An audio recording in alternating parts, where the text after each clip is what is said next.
సీతారామరాజు స్మారక కళావేదిక ఆధ్వర్యంలో జూలై 11వ తేదీ నుండి 14వ తేదీ వరకు కాకినాడ సూర్యకళా మందిరంలో 4 రోజుల పాటు నిర్వహించనున్న నాటక పోటీలు నగర ప్రజలు రసజ్ఞులు విజయవంతం చేయాలని సంస్థ గౌరవ అధ్యక్షులు కర్రి బామిరెడ్డి, అధ్యక్ష కార్యదర్శులు కర్రి అచ్యుతరామరెడ్డి, పంపన దయానందబాబు కోరారు. కాకినాడ గాంధీ భవన్లో సీతారామరాజు స్మారక కళావేదిక పాలక మండలి సమావేశం జరిగింది. కార్యక్రమంలో భాగంగా తొలుత జూలై 11వ తేదీ నుండి 14వ తేదీ వరకు కాకినాడ సూర్యకళా మందిరంలో నిర్వహించనున్న సీతారామరాజు నాటక కళా పరిషత్ ఆహ్వాన పత్రిక ఆవిష్కరణ కార్యక్రమం జరిగింది. కార్యక్రమానికి సంస్థ కార్యదర్శి పంపన దయానందబాబు అధ్యక్షత వహించగా సంస్థ గౌరవ అధ్యక్షులు కర్రి బామిరెడ్డి, అధ్యక్షులు కర్రి అచ్యుతారామారెడ్లు ముఖ్య అతిథులుగా పాల్గొని ఆహ్వాన పత్రికను ఆవిష్కరించారు. ఈ సందర్భంగా అతిథులు కర్రి బామిరెడ్డి, కర్రి అచ్యుతరామారెడ్డి, పంపన దయానందబాబులు కార్యక్రమ వివరాలను మీడియాకు వెల్లడించారు. ఈ సందర్భంగా వైఎస్ఎన్ మూర్తి రంగస్థల పురస్కారాన్ని దాసరి రాధాకృష్ణకు అందజేశారు.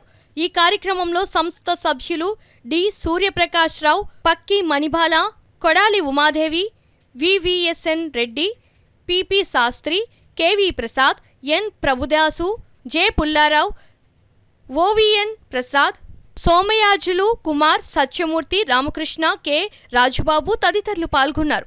ఈ యొక్క పాంప్లెట్ రిలీజ్ చేసే కార్యక్రమంలో సభ్యులు, కళాకారులు, అలాగే గౌరవ అధ్యక్షులు, కార్యదర్శి గారు అందరి సమక్షంలో ఈ పాంప్లెట్ రిలీజ్ చేయడం జరిగింది.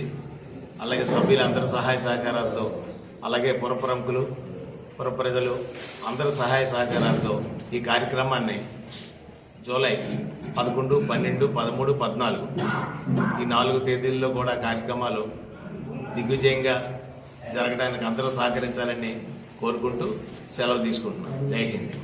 ఉభయ రాష్ట్రాల సీతారామరాజు కళా పరిషత్ జూలై 11, 13 తారీఖులు జరిగే నాటకాలకి ప్రజలందరూ కూడా వచ్చి ఆనందించాలని కోరుతున్నాను. ఇది నాటక కళారంగం అనేది చాలా పురాతనమైంది.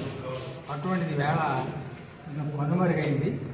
కానీ దాన్ని కూడా చాలా ప్రోత్సహించవలసినటువంటి ఆవశ్యకత మనందరికీ ఉంది. కాబట్టి పురప్రముఖులందరూ కూడా ప్రజలందరూ కూడా వచ్చి దాన్ని దిగ్విజయం చేయాలని చెప్పి కోరుకుంటున్నాను. ఇటువంటి మంచి సువర్ణావకాశం, ఒక 4 రోజులు నాటక కళా యజ్ఞం జరుగుతుందంటే ఏమి టిక్కెట్ పెట్టామని నయా పైసా కూడా వసూలు చేస్తలేదు. మేము అంతా కూడా పోషకుల యొక్క సహాయ సహకారాలతో జరుగుతున్నాయి.